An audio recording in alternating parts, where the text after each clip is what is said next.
तो जय श्री राम एंड राधे राधे। तो दोस्तों आज जो कि अपना चैप्टर है वर्णमाला, यानी कि इसको इंग्लिश में हम अल्फाबेट भी कहते हैं। तो ये रीजनिंग का आपका चैप्टर डे फर्स्ट, आज पहला चैप्टर स्टार्ट कर रहे हैं हम यहाँ रीजनिंग का वर्णमाला। तो आप सभी को पता होगा कि जो पहला चैप्टर होगा तो उसमें आपको सिर्फ क्या पढ़ाया जाएगा, उस चैप्टर की जानकारी दी जाएगी कि इस चैप्टर में क्या होता है और कैसे इस चैप्टर के क्वेश्चन होंगे। ठीक है, इस प्रकार की आपको जानकारी दी जाएगी। तो सबसे पहले आपको ये जानना जरूरी, अल्फाबेट यानी वर्णमाला क्या होता है, ये जानना आपको बेहद जरूरी है कि अल्फाबेट यानी वर्णमाला दोस्तों क्या होता है। तो जो कि ये अल्फाबेट होता है, ये आपकी ए से लेके जेड तक क्या ABCD होती है। ओके, तो आपको ये भी भली भांति पता होगा कि ए से लेके जेड तक जो कि दोस्तों आप सभी के वर्ण होते हैं, उन वर्णों की संख्या कितनी होती है? 26 होती है। कितनी होती है? 26 होती है। ठीक है, अब आपको क्या करना है कि आपको ए से जेड तक ABCD सभी बच्चों को याद होगी, क्योंकि बचपन में ही याद कराई जाती है। ठीक है, और जिसको याद ना हो वो याद कर सकता है। उसमें आपको याद करना क्या है कि उसमें 26 आपके अक्षर होते हैं। अब आपने बचपन में जो कि याद की ना ABCD, वो आपने याद की ए से लेके जेड तक। ठीक है, लेकिन इस चैप्टर में आपको ए से लेके जेड तक ABCD याद नहीं करनी है। यहां पर आपको याद क्या करना है कि आपका जो कि ए है, ए कितने नंबर पर आएगा। यदि हम ए पूछे कितने नंबर पर होगा, तो आपको बताना है तुरंत कि सर ए 1 नंबर पर होगा, जेड 26 नंबर पर होगा।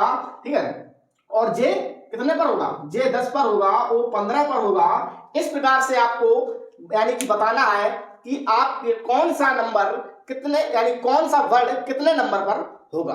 तो इसे चैप्टर में आपको यही बताना है। ठीक है, तो हमने यहाँ पर एक यानी कि कुछ आसान कर दिया है, एक इजोटी करके एक मीनिंग है, उसको क्या करना है आपको नोट करना है। किसको नोट करना है? आपको एक इजोटी करके। तो इजोटी जो मीनिंग है इसको नोट क्यों करना है? क्योंकि ये 5 का अंतराल में आपको यहां पर दिया गया। अब आपको पता होना चाहिए कि y कितने पर है, e कितने पर, j कितने पर, o कितने पर, t कितने पर। अब यहां पर देखेंगे तो e आपका जो कि फ्रेंड्स है, ये है आपका 5 पर। अब आया j का नंबर, j है आपका 10 पर। o का नंबर आया तो वो आपका 15 पर, t आपका है 20 पर, और y है आपकी 25 पर।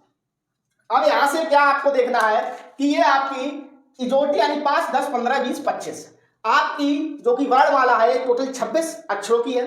अब आपको y पता चल गया, y आपका 25 पर। अगर आपसे z पूछा जाए तो वो 26 पर होगा ना, y के आगे ही z आएगा। ठीक है, अब y के पीछे क्या आएगा? x। तो x अगर आपसे पूछा जाए तो आपको क्या 25 में से 1 तुरंत घटा देना है। कितना बचेगा? 24। कितना बचेगा? 24 बचेगा। तो x आपका कितने पर होगा? 24 पर होगा।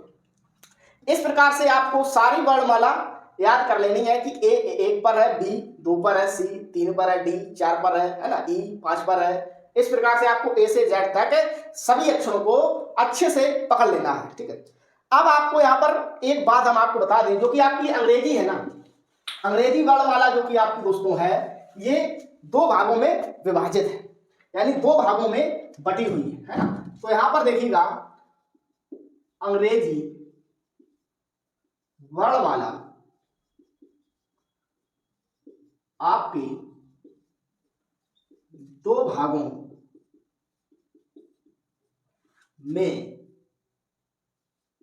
बांटा गया है। यानी कि वैसे अंग्रेजी वर्णमाला को 2 भागों में नहीं बांटा गया, सिर्फ अल्फाबेट के चैप्टर में आपकी अंग्रेजी वर्णमाला को 2 भागों में बांट दिया गया। सबसे जो फर्स्ट भाग है ये आपका ए से एम तक, यानी कि जो पहला भाग है वो ए से एम तक बांटा गया है, और जो दूसरा भाग है वो एन से जेड तक बांटा गया। अब आप सोच रहे होंगे सर आप क्या बता रहे हैं, इससे हमारे चैप्टर से क्या संबंध है? इन चीजों से आपके चैप्टर से जो बेटा संबंध है वो बहुत गहरी बात है। आपको आगे क्वेश्चन जब कराएंगे नेक्स्ट चैप्टर में तो आपको वहां पता चलेगा। सिर्फ अभी आपको यहाँ बोरिंग नहीं करना अपने आप को, यहाँ पर सिर्फ आपको ये नोट करना है। अच्छा लगे वीडियो तो वीडियो को लाइक करना है, और ये चीजें आपको अच्छी लगे तो इनको भी आप नोट कर सकते हैं। अन्यथा की स्थिति में इसको अगर नहीं नोट करना मत करो, लेकिन जो अगला वीडियो आएगा जब आप उसको देखोगे तो आपको एहसास होगा कि सर ने जो पहला वीडियो पढ़ाया था उसको अगर मैंने नोट किया होता तो आज सर का दोबारा से वो वीडियो नहीं देखना पड़ता, फिर आप वहीं जाओगे दोबारा से इस वीडियो को देखोगे। तो मैं यही चाहता हूं कि आप एक बार थोड़ा पेन कॉपी चला लें, ठीक है। अब आपको क्या सीधा पोजीशन पता होना चाहिए। देखिएगा, ए से लेके जेड तक आप लोगों ने सीधी पोजीशन पता कर ली, यानी कि कौन कितने नंबर पर है, ठीक है। अब आपको क्या करना है, कुछ नहीं करना है। यदि आपसे कहा जाए कि एन का जो सीधा पोजीशन है, ये एन है, ये एन का जो सीधा पोजीशन है वो कितना है, 14 नंबर पर। यानी ए से अगर हम गिनेंगे एन को तो कितने नंबर पर आएगा, 14 नंबर पर। अब आपको एक काम और करना है, अब आपको उल्टा पोजीशन भी पता करना है। यानी कि अगर हम कहें कि जेड से गिनने पर, यानी कि क्या कहें हम, उल्टी वर्णमाला को गिनने पर एन कितने नंबर पर आएगा। यदि यही बोल दें हम उल्टी वर्णमाला को गिनने पर एन कितने नंबर पर आएगा, या हम आपसे बोले कि राइट से गिनने पर एन कितने नंबर पर आएगा, है ना, यानी कि दायां से गिनने पर एन कितने नंबर पर आएगा, ठीक है। इस प्रकार से अगर हम कहें तो कितने नंबर पर आएगा, ये देखिए ये दायां से नहीं है, ये बायां से गिनने पर, है ना, ये बायां से जब हम गिनेंगे तो 14 नंबर पर आएगा। अगर हम दायां से गिनेंगे तो कितने नंबर पर आएगा। तो आपको क्या करना है कि यदि आपको तो बाएं से पता है और दायां का निकालना है तो आपको क्या करना होगा कि यानी कि ये एन सीधे अगर हमने ए से लेके जेड तक गिनती सीधी गिनी तो 14 नंबर पर आया। अब हम क्या करेंगे, जेड से लेकर ए तक गिनने पर हमको बीच में क्या मिलेगा, एन। तो जेड से जब बीच में एन मिलेगा तो कितने नंबर पर आएगा। यदि आपको पता है ए से अगर आगे चलेंगे तो एन 14 पर है और जेड से पता नहीं है तो क्या करेंगे, 27 में से आप 14 को घटा देंगे। जब 27 में से 14 को घटाएंगे, देखिए 7 में से 4 गया 3, 2 में से 1 गया 1, यानी कि जेड से गिनेंगे तो 13 पर आएगा और ए से गिनेंगे तो 14 पर आएगा। तो आपको उल्टा याद करने की कोई जरूरत नहीं। अगर आप लोगों ने सीधे क्रम में याद कर लिया कि कौन कितने नंबर पर आएगा तो आपको उल्टा याद करने की कोई जरूरत नहीं। सीधे अगर आपने याद किया तो उल्टा पूछा उसको तुरंत 27 से घटा दीजिएगा, आपका उल्टा निकल कर आ जाएगा। तो अब आप ये भली बात अच्छे से समझ गए दोस्तों कि कौन अक्षर किस नंबर पर कब आएगा, आपको निकालना भी बता दिया, उल्टा इस प्रकार से सीधा याद करना पड़ेगा। ये याद रखना, सीधा तो आपको याद ही करना पड़ेगा। अब आपको एक एक पॉइंट और बता दें। क्वेश्चन में आपसे यदि कहे, क्वेश्चन में देखिए पॉइंट लिखिएगा, पॉइंट नोट कीजिएगा। क्वेश्चन में यदि आपसे कहे दायां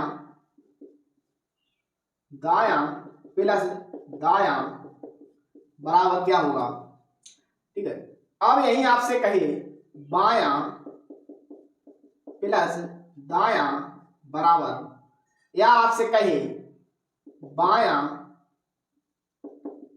प्लस बायां क्या होगा। यदि आपसे कहे दायां प्लस बायां क्या, तो आपको यही बताना है कि दायां प्लस दायां अगर हो तो वहां क्या होगा। तो दोस्तों देखिएगा, यदि दायां प्लस दायां होगा तो यहां क्या होगा, माइनस होगा। ये प्लस है ना तो यहां माइनस होगा। बायां प्लस दायां होगा तो प्लस होगा, बायां प्लस बायां होगा तो माइनस होगा, दायां प्लस बायां होगा तो प्लस होगा। यानी कि हम बोल सकते हैं, यदि आपके क्वेश्चन में एक बार बोला कि वह व्यक्ति आपका ए दाएं से गिनने पर 14 पर है और फिर से अगर आपसे बोल दे कि बी दाएं से गिनने पर 2 पर है तो क्या आप करेंगे, उसको माइनस कर देंगे। यानी कि उन संख्याओं को माइनस कर देंगे। यानी कि 4 था ना तो 4 माइनस 1 करोगे तो 3 आएगा, वो भी माइनस का। ओके, तो इस प्रकार से आपको देखना है। क्वेश्चन में हम आपको बताएंगे ये दायां बायां के अर्थ